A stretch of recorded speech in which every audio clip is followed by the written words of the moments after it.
I'd been a firefighter for about 8 years and was finally beginning to be of some use on the fire ground. A lot of our work in Margaret River is in the rural-urban interface.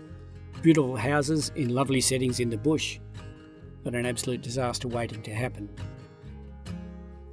When a fire is coming, the advice from the government to the people is to make a decision about whether to stay and defend or leave early.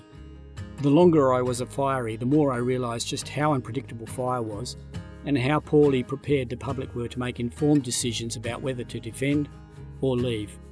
With funding from DFES, Dave Kelly and I decided to research if we gave people better information about fire risk and preparedness, would they be more prepared and better able to respond to fire?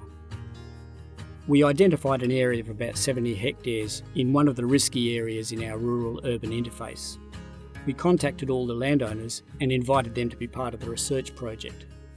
We carried out 3 assessments on their properties: overall fuel load, the risk to their houses, and whether we could get a fire truck into their properties to fight a fire or protect their houses.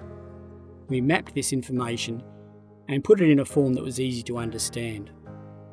At the same time, we prepared a survey of the residents' perception of how much they knew about the fire risk and how prepared they were.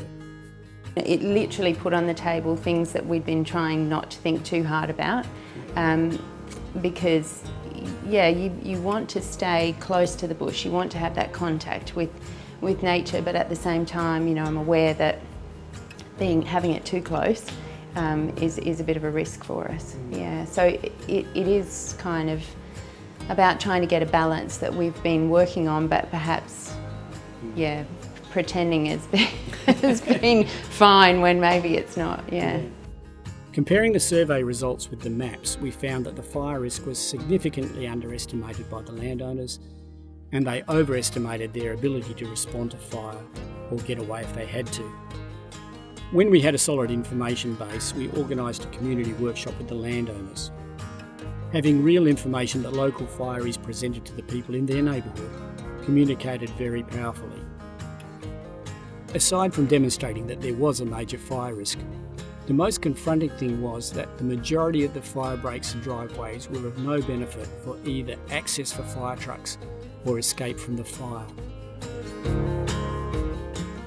The first workshop was really good because the local residents began to get themselves organised and formed a WhatsApp communication group. They began to share information about how to help each other and got other neighbours involved. If Peter hadn't been at the meeting, then I would never have presumed that I could go to another neighbour's house to seek refuge from there. And from that one meeting, I'm now actually hanging my hat on that being our main refuge, assuming we have, if we had problems getting out by road, that is. Yeah, so we have a plan B now where we didn't have a plan B before. At the second workshop, things got more focused. We divided the people into 2 groups: those who were interested in looking at how to reduce the fire risk to their houses, and those who could work with the fireys to identify better fire appliance access and escape network. Overall, I think that this project was really successful in giving people quality information about their circumstances. It was a very powerful motivator for them to change. We are already seeing a significant number of initiatives emerging. These include people who have well-protected places are offering them as places where the community can go as a last resort. The community have set up a WhatsApp group that makes communication a lot easier. People now know how to find out information about fire, and they and us are beginning to talk to the local government about rethinking fire breaks in the area. We consider that this initiative by the Wallcliffe Bush Fire Brigade is a major contribution to how to manage fire in the rural-urban interface, and this deserves consideration about how to roll it out across a much wider area.